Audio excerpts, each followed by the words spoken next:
Hey everybody. So I recently did a time-lapse series with my daughter and I thought I would explain to you how I made this work. So I happen to have a Canon camera here, and on the Canon camera there's standard functions like menu that give you exposure setting control and zoom control, autofocus. Um, the other thing that's important to know about the standard camera function is the photos get taken with a 4-digit sequence on them. So it'll start at 000 and then the next one will go 001. So they're automatically sorted chronologically. And that's important later when we get to the actual processing steps involved in that. Now, to actually do multiple photos in a sequence, you have to load an extra piece of software, and I'll put the link in the description. It's called Magic Lantern. The way Magic Lantern works is it augments the existing camera software menuing system with a new menuing system that's activated with the press and hold of the delete button.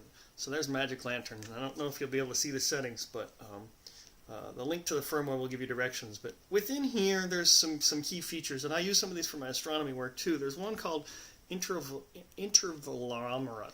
I can't even say it. Anyway, all it does is it tells you to take a picture every X number of seconds.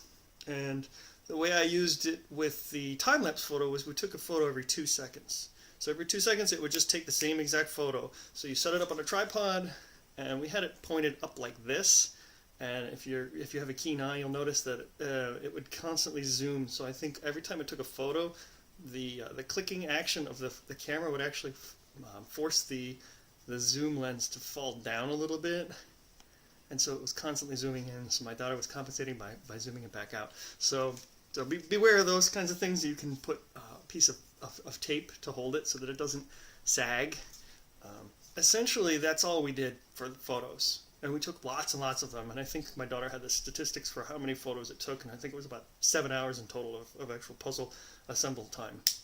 Once we were done, we took the sequence of 4 digits and we ran a program called FFmpeg. Now, FFmpeg takes all the photos and turns it into a video file. And essentially, that's it at that point. You can put it into your favorite video editing program, and from there, you get to see a wonderful accelerated view of all the photos. So every 2 seconds gets turned into, I think we did it at 60 frames per second. So that 2 seconds turned into 120 seconds in 1 second. So it accelerated quite rapidly. So it's fun to watch those kinds of things. If you have a keen eye, you can go back and watch your video. You can see the sun kind of cast across the wall real fast.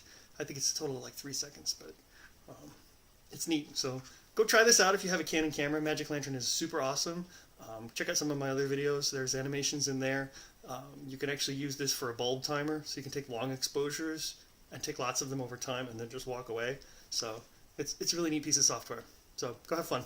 Bye.